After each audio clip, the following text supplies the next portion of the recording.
And so, yeah, the subject for today is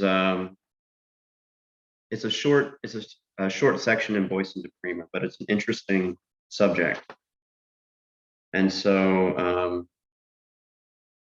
gives me an opportunity to do one of my favorite things, which is talk about the philosophy of math and avoid talking about the actual math itself. But this is a really interesting subject.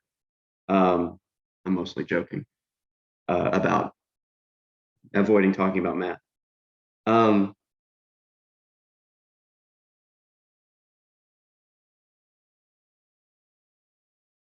so go ahead and bring up the whiteboard.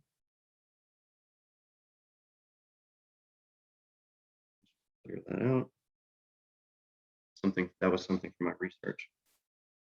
Okay, so one of the really interesting things about differential equations and calculus in general, really, is that oftentimes we get into situations where,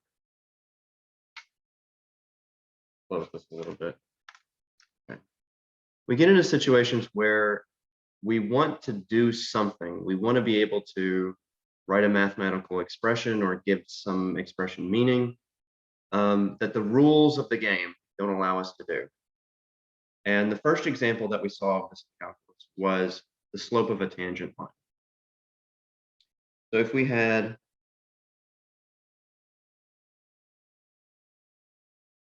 maybe some graph of a function like this, and we had a point right here, and we wanted to say, what is the slope of the line that just touches this point?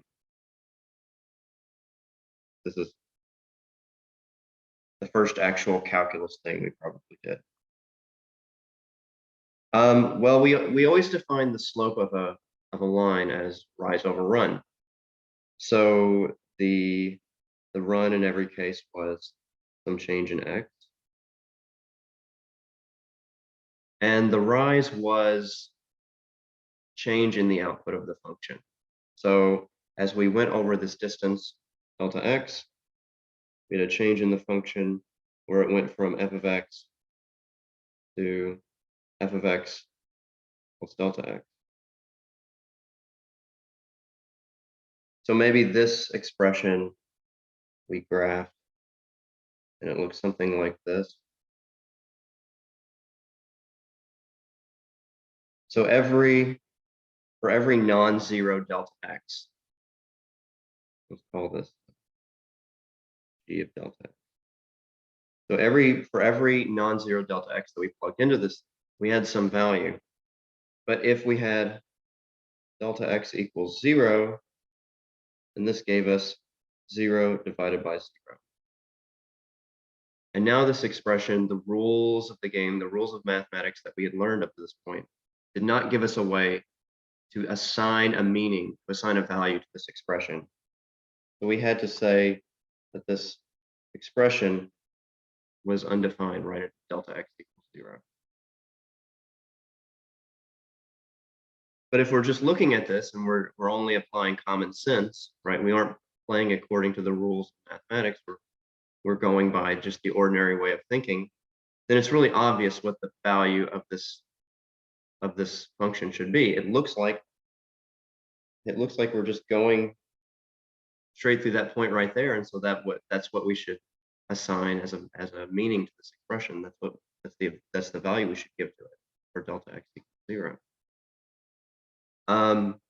So we said we're going to change the rules of the game. We're going to allow this expression to have meaning even when we have 0 divided by 0, so long as delta x gets closer to 0, that this expression gets closer to something. So as we're zooming in on delta x equals 0, coming from any direction, we're getting closer to something. That whatever that something is, that's what we should assign as a value. And of course, you'll recognize this as the limit. And so what we did was we said the limit of this expression as delta x approaches 0. We gave that a meaning, or we introduced a tool. So this new tool, this tool of the limit, allowed us to give meaning to things that previously did not have meaning. And of course, this was the derivative, which is also the slope of the tangent. So we could think of this as introducing a new tool, or we could think of it as we changed the rules of the game. We changed the way that we give meaning to mathematical expressions.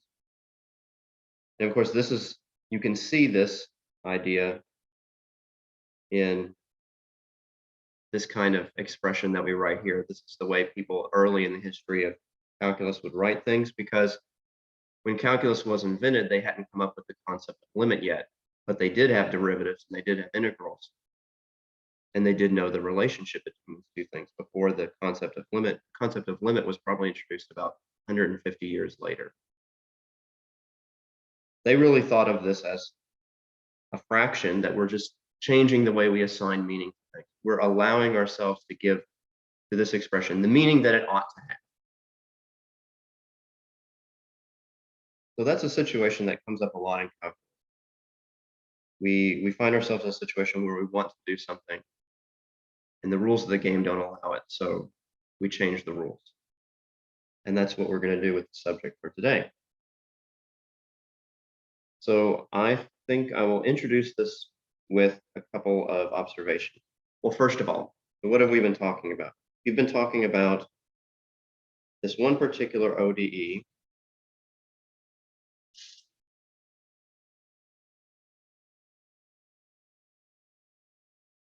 It's a second order linear ODE with constant coefficients and a non-homogeneous term.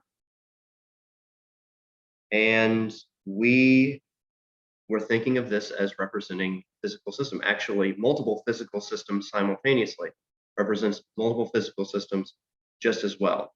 So there's the mass on a spring that's bouncing up and down, or some other restorative force. There is an electric circuit, and there's a fluctuation in charge on some component in the circuit, and some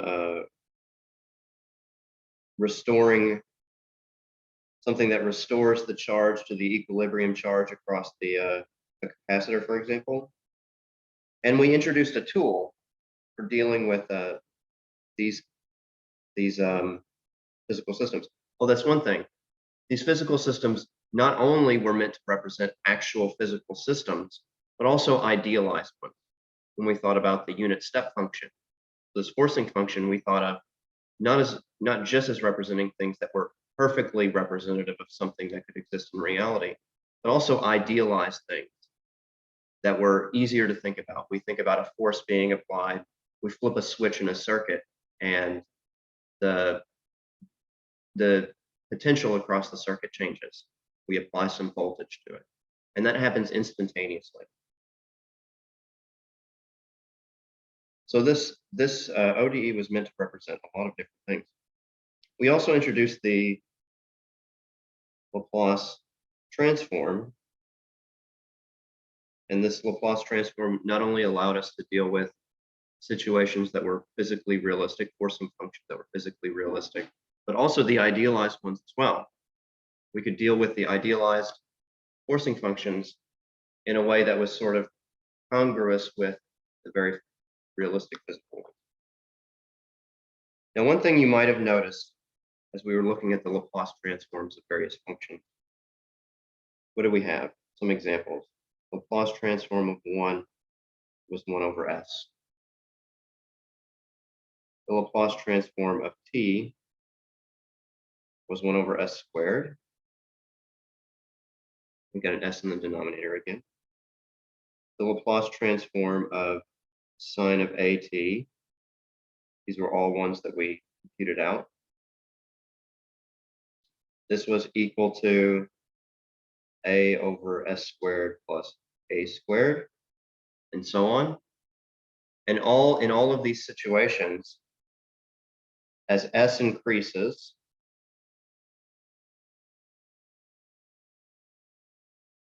the Laplace transform goes to 0, right? We get to a point where all of these Laplace transforms, as s gets bigger and bigger, are going towards 0. So here's a question that you might ask. This might suggest a question to you. Is there something that we can take the Laplace transform so that the Laplace transform is constant? It does not go to 0 as s increases. More precisely, can we find a function so that its Laplace transform is actually equal to 1? Okay. Another question. Looking at this physical system, or a physical system that this could represent for various forcing functions. Now, one possible situation that we might have this mass on a spring bouncing up and down after we apply a force to it. One situation that we might think of is if we just hit this thing with a hammer, right? So we hit this mass with a hammer, and the force being applied to it, intuitively, the way we think about it, is all of that force is being applied in one instant. It's all being applied instantaneously. In the real world, maybe this force is actually being applied over a certain amount of time. Maybe I should talk about how that works. So if we take so first of all, we have force is proportional to acceleration, and that proportionality constant is mass. So we're applying a force, then there is some acceleration of the object. And so if we multiply the force by how much time that it's being applied, then that corresponds to some change in velocity or change in momentum. And that quantity is called impulse. And the impulse is a measurement of how much we're changing the velocity of the object. We apply some force, so we're applying some acceleration, and we apply it for some length of time.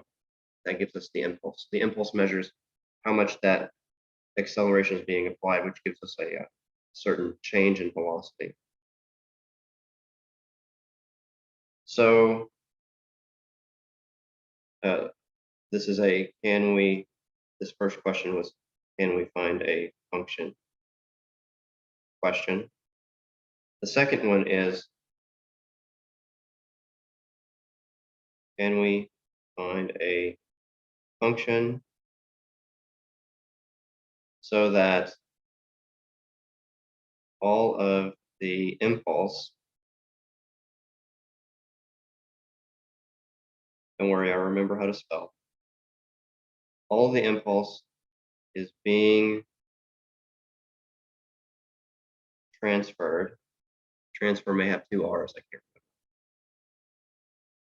remember. In a single instant. The transfer of impulse doesn't happen over a span of time. It all happens right at one time. So that's the second question.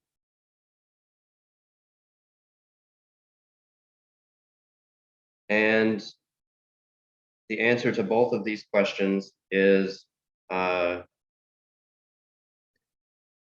might be appropriate to use a rainbow pen for this, but we're going to stick with black. Yes and no. The longer answer is, it depends on how we define function. And that's where we come to the point where we have to talk about the actual rules of the game. What are we allowed to call a function?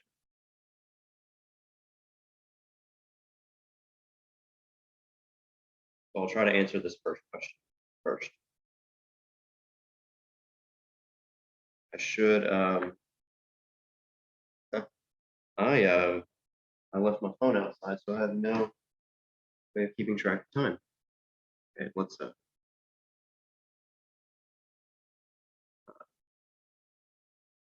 yeah, there we go. Okay. All right, so can we find this function that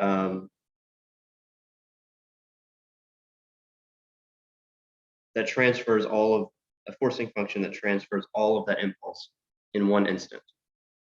Hitting that thing with a hammer, the idealized hammer where you hit it and it immediately bounces off. There's no deformation, there's no period of time where the hammer is in contact. It hits it, and instantaneously that object starts bouncing on the spring. The kind of function that we're looking for is going to be called, well, the name of the subject in the book is called impulse functions.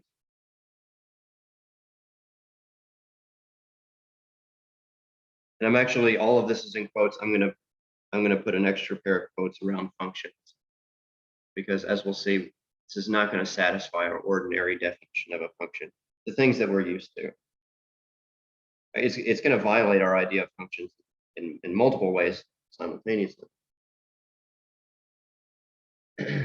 Okay, so let's write for our impulse function. Let's think of it as being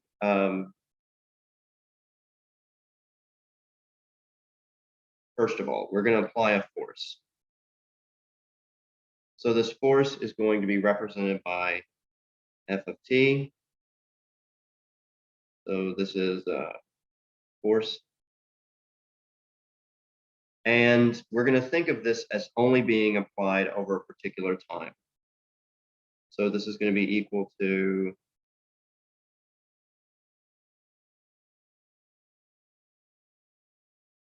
zero when we're not applying a force. So that's when t is less than, let's center it at zero. So t is less than negative tau, or t is greater than tau. So on some symmetric time period centered at zero, we're going to apply this force. And the amount of force that we're going to apply is going to be such that when we apply it over that whole interval, so the length of this thing is going to be 2 tau. Then we want to apply a total impulse of 1. And that will be the whole area under this curve. So this whole area right here, I want the total impulse to be 1. So if it has a width of 2 tau, then it must have a height of 1 over 2 tau. And this is when t is between negative tau and tau. So what we get for this is that the impulse, actually, we're going to give this function a special name. Since its definition depends on tau, we're going to call it d sub tau. And so the impulse, given a particular tau, is going to be the integral for all time. So the total amount of force for all time applied by this thing, d sub tau of t dt. And because it's non-zero only in that interval, we only need to integrate over that interval. So we can integrate from negative tau up to tau. And during that time period, it's equal to 1 over 2 tau dt. So this is equal to 2 tau times 1 over 2 tau, which is equal to 1.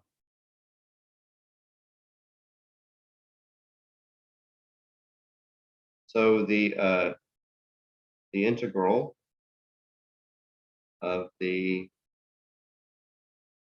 function is 1, and outside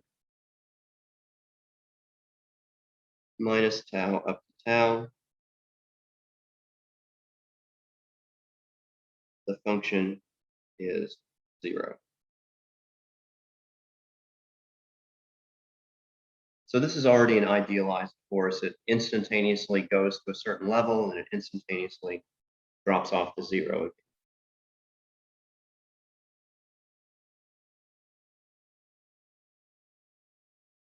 And it's defined by the ordinary rules of mathematics that we're used to. It's defined for every tau greater than 0. We'll just leave it at that, every tau greater than 0. So what about, okay, I'll say by the ordinary rules of mathematics,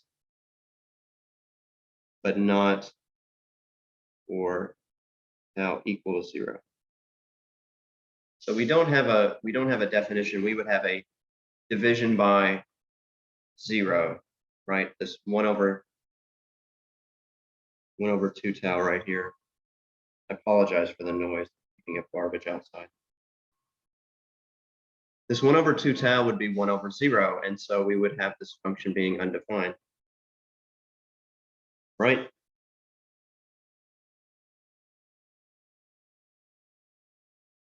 Can we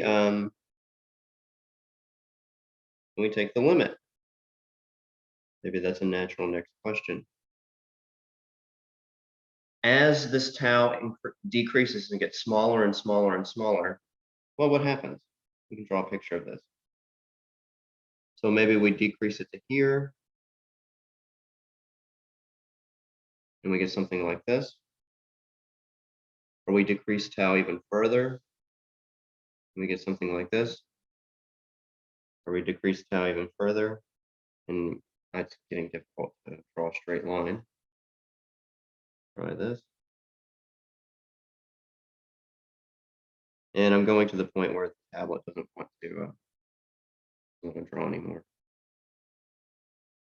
Anyway, as this gets smaller, and as the interval gets narrower and narrower, this function gets taller and taller.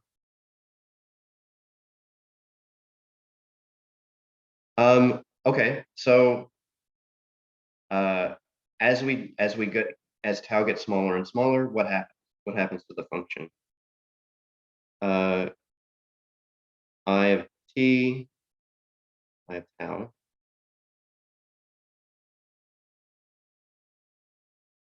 Right, we want all these variables to be t's, and so we have to start borrowing from other languages. The total impulse continues to be 1.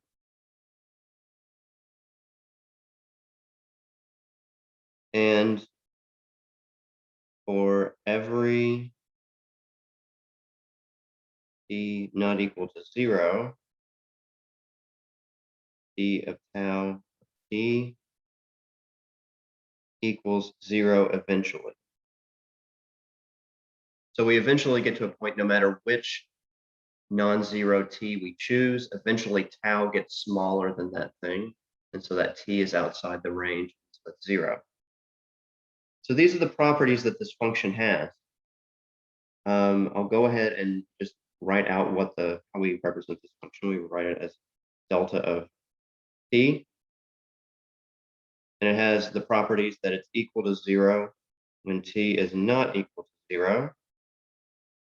And the integral of delta of t dt is equal to 1. So it has these two properties. Because every one of these functions going towards the limit tau is equal to 0, every one of these things eventually had this property.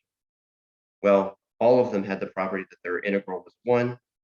Eventually, they have the property that no matter what t we pick that's non-zero, that we eventually get 0. So we know that the limit function must have both of these properties. Okay. So what is delta of 0? What value do we give to this? it's not really we can't really define this function. We can't really take its integral from negative infinity to infinity and say that it's equal to 1 if we don't know what the function's value is at a particular point within that interval. So what is its value at 0? We saw that this 1 over 2 tau kept increasing.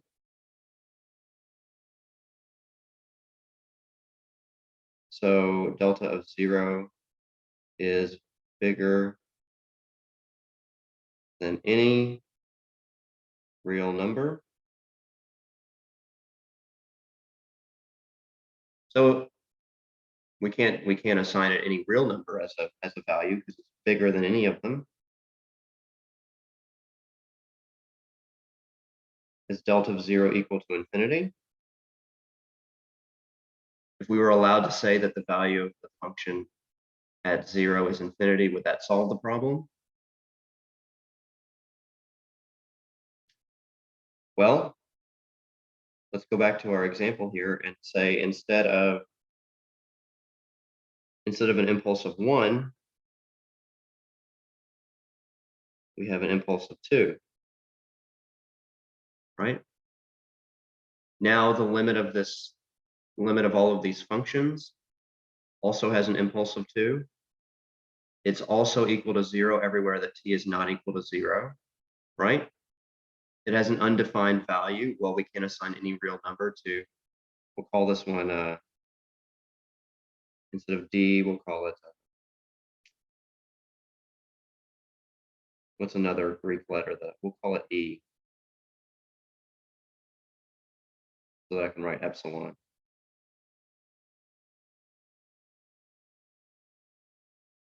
If so, then what is epsilon of 0?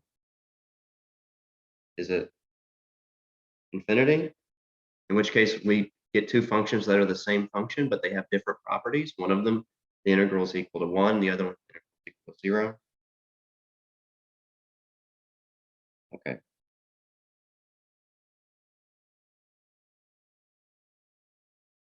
This sort of gets us to the point, which is that there is no function which has the properties of delta. No such function exists. Right? This is the point where we change the rules. Say, okay, and delta is a generalized function.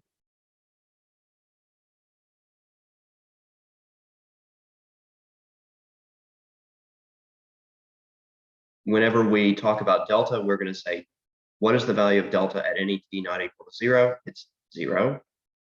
What is the integral of delta? It's equal to 1. What is the value of delta at 0?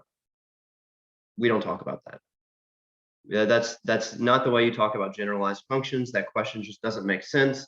So we're going to ignore it. Generalized functions, that question just doesn't apply.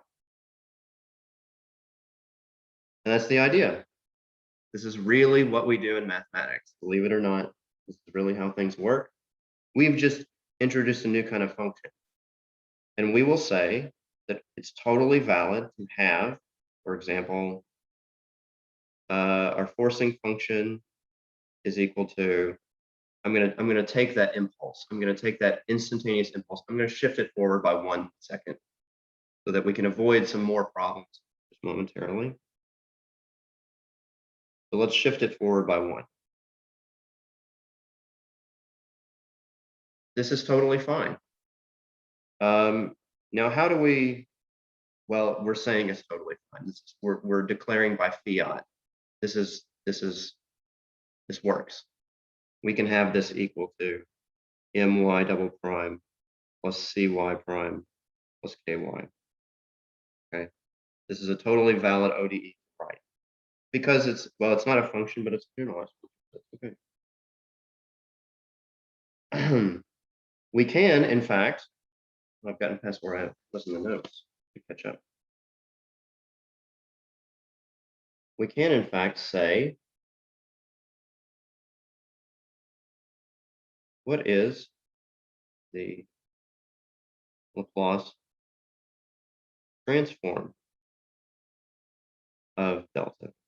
Because if we can say that, then we can apply the whole Laplace transform methodology that we've been using for solving these problems, and we can solve it. We can actually find a solution, regardless of the fact that this function, this generalized function, doesn't satisfy our ordinary definition of function. And the key to that is to notice that although we don't say what the value of the function is, we do say what its integral is, which is good enough. So what is the Laplace? It's almost good enough, as we'll see in a moment. You have to go a little bit further. But since we're already changing the rules of the game, let's change a bunch of them all at once. Okay. So how do we define Laplace? Oh, before I go any further, delta, this is called the Dirac delta function. Unironically using the word function. I don't know why when I get to this edge of the screen, it stops writing properly. But anyway, it's named after maybe one of the most important and influential physicists of modern physics, Paul Dirac. He was an English mathematical physicist, and probably the most famous thing he did, well, besides getting a Nobel Prize, is that he gave an equation that governed the dynamics of the electron that took into account not only quantum mechanics, but also relativity simultaneously. And based on this equation, he was able to deduce the existence of an anti-electron, which we call a positron, before this particle was even discovered. And so it was years later that it was actually discovered that this particle actually does exist. Deduced it based purely upon the principles of quantum mechanics and relativity. So pretty amazing. All right. How much time do I have? 26 minutes. That's enough time to get through this. So let's try to figure out what this is. The Laplace transform of delta. And we're going to actually shift this because, well, as we'll see in a minute, we want to shift it forward by t0. And the way we're going to define the Laplace transform is just like before. We're going to define this through the limit. So we're going to say that the Laplace transform of this is whatever the Laplace transforms go towards as tau goes towards 0. So this is the limit. Tau goes to 0 of the Laplace transform of d tau t minus d0. Okay. And now we'll see that the reason why we're shifting it. The reason why we're shifting it is because when we do the Laplace transforms of these d taus,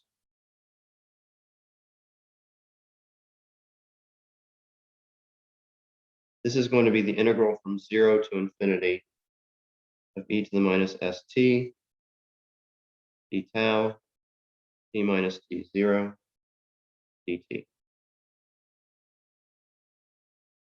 And the reason we want to be able to do this is because we want to be able to capture that entire range from negative tau up to tau shifted by t0.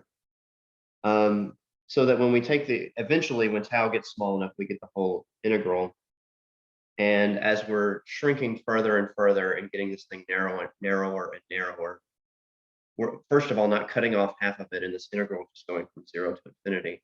But also when we get down to that delta, and we're saying it's at a single point, it's hard to say what that integral is because that integral happens at one of the endpoints.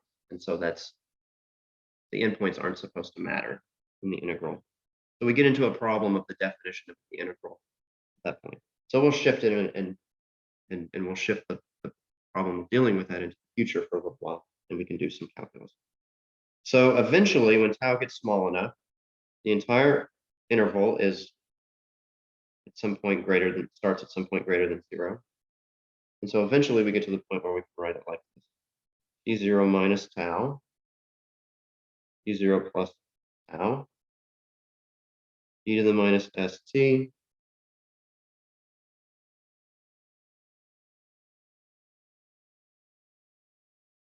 I want to tell this story, but I'm not sure if it's totally relevant. Oftentimes I'll meet a new person and I'll tell them what I do. And I'll say, oh, I do research in math. And they're like, oh, let me see what you do. And I'll show them like my notebook where I've been working on something. Like, where's the math? This is all words. I'm like, yeah, math, once you get to a certain point, it doesn't look anything like all of the math classes that you took your entire life. This is maybe one of the best peeks into that other world. It seems very different from what you've probably seen for most of your math life. Okay, now because we have the entirety of this thing appearing inside that interval, the interval of our integration, and it's constant during that entire time, we can just take that constant and pull it out in front. So this is 1 over 2 tau. The integral from t0 minus tau to t0 plus tau. Got it right. E to the minus st dt. Also kind of makes sense when you say the better you get at math, the worse you get at arithmetic. That's kind of a joke that some mathematicians. That doesn't happen always, but a lot of me in particular, I make a lot of mistakes when I do this.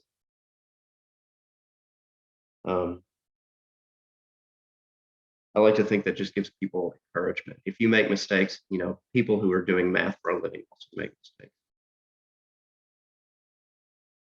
Okay, anyway, what is this equal to? Consulting my notes so I don't make a mistake. It's equal to this, well, e to the minus st evaluated at t is equal to t0 and t is equal to t0 plus tau. And of course, that's just plugging in numbers now. So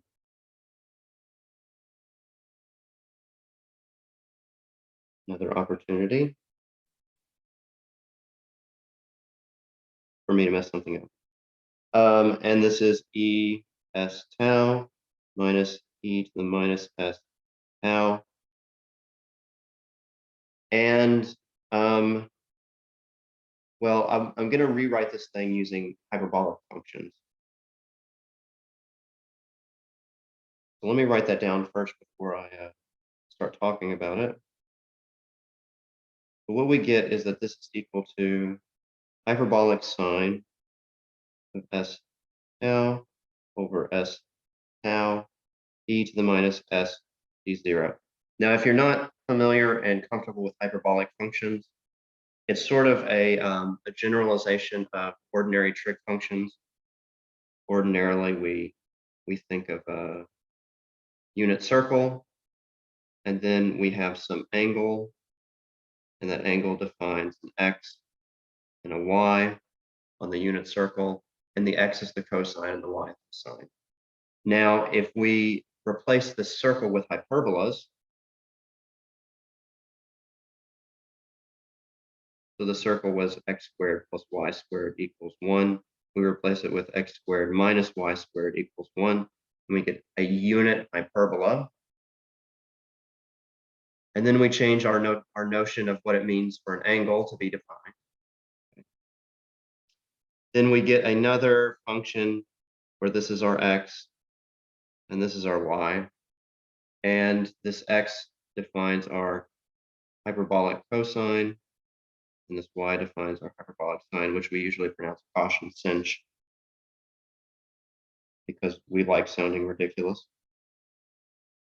And well, we have derivatives of these things, blah, blah, blah. Anyway, what you'll notice is that, well, at the angle 0, it really does correspond to what we think of as angle in the ordinary.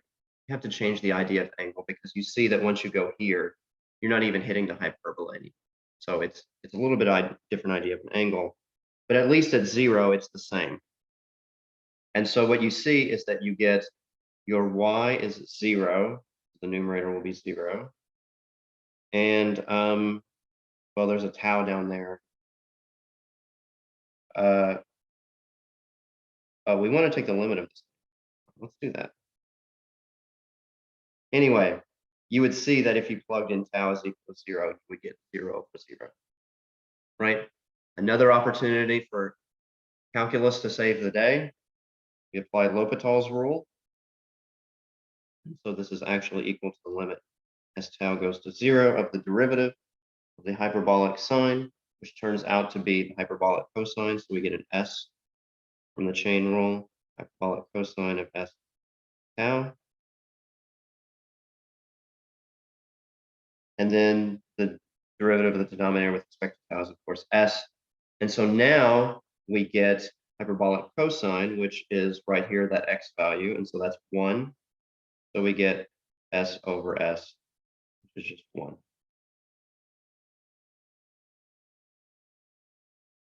Oh, I left something out. This. There we go. So put that in there, and put that in here. And so what we get is that it's e to the minus 0. I got ahead of myself a little bit. Now, you will remember that if we take f of t minus t0, if we shifted a function, we got its Laplace transform, then its Laplace transform was just the Laplace transform of the original function. Oh, we had a cutoff too. We wanted to consider this thing as being shifted. All of the stuff to the left of 0 was just assumed to be 0.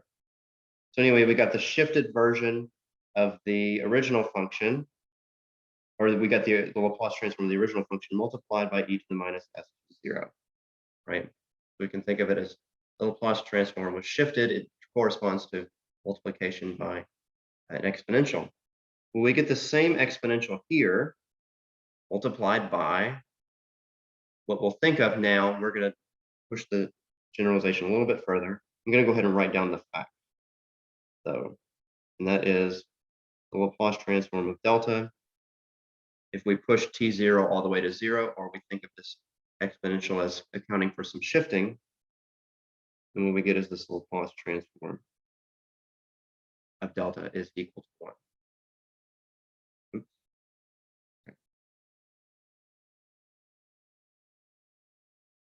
So there's this amazing fact that, well, that answers our first question as well. And our first question was, can we find a function with the Laplace transform equal to 1? And the answer is no, there's no such function. Or yes, there is such a function. We just have to mean something different.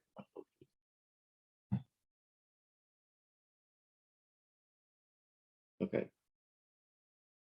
Now, oh, they go through some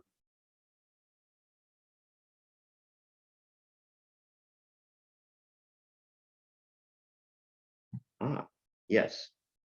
One little detail, and that is what's something that we can do with this delta? We can do something actually really interesting with this delta, which is that we can take the integral of a function, negative infinity to infinity. I think, well, let's do this and see if we have time.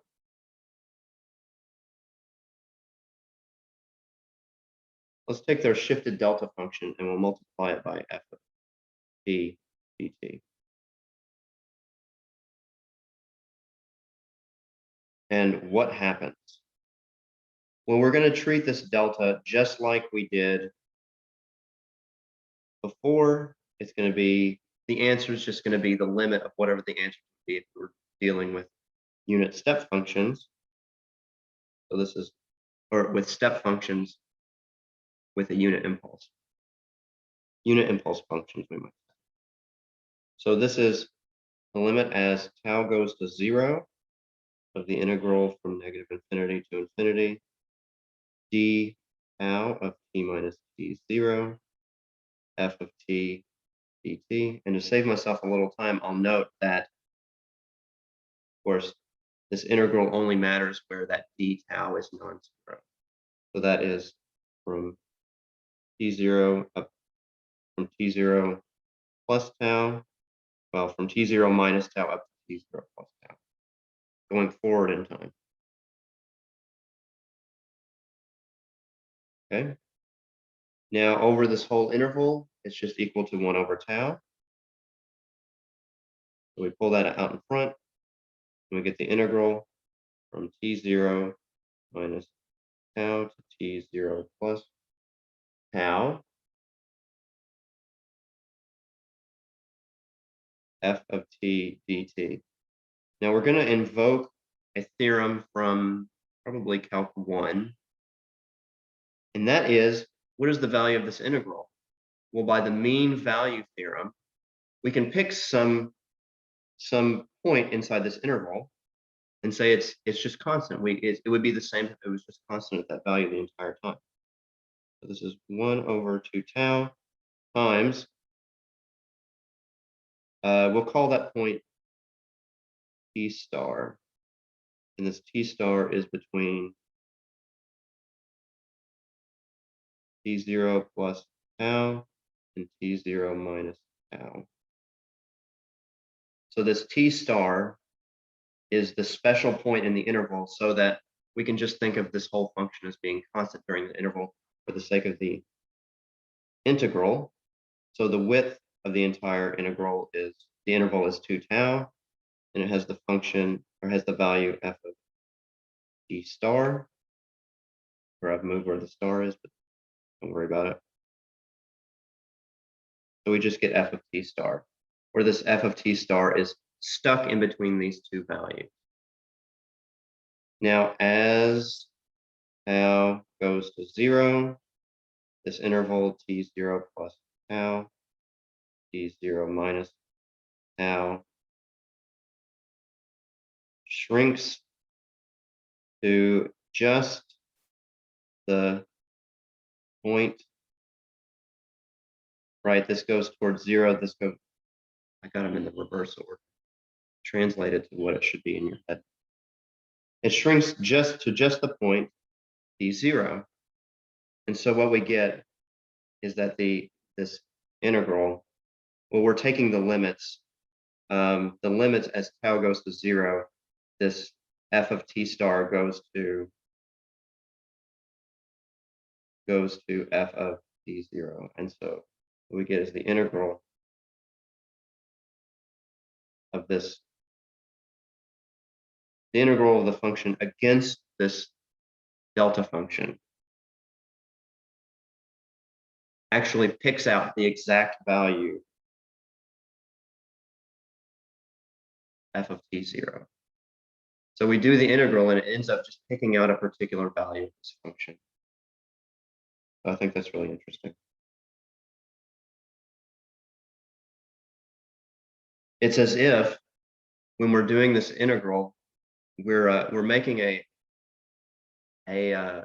rectangle. The rectangle is infinitely thin, so we can almost think of it as having a width of 0, but it has a height of f of t multiplied by infinity, a special kind of infinity. Remember back here where I said it's equal to infinity? Is it equal to infinity? And I didn't really answer the question, is it equal to infinity? Well, it has to be a special kind of infinity, because that infinity has to contain in it somehow the fact that the total impulse or the total integral is equal to 1, because we could change it and still get infinity, but the total integral would be 2. So it's not just an infinity, it's a special kind of infinity. And I've harped on this idea of hyper-real numbers multiple times in class, where we can talk about infinitely small non-zero numbers. There's no real numbers that satisfies that. Well, we can also think of infinitely large numbers that nonetheless contain information besides being infinite. So it's taking something infinitely narrow and multiplying it by something infinitely tall, but that infinity of tallness is just right to make that area equal to 1.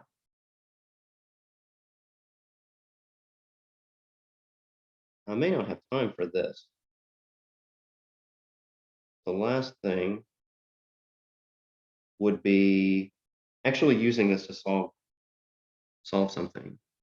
And you know what? It's Friday and I'm tired. I haven't been sleeping well, and I have to drive to Cleveland this weekend. So I'm just going to stop here and say, download the Voice into Prima book and look at that example.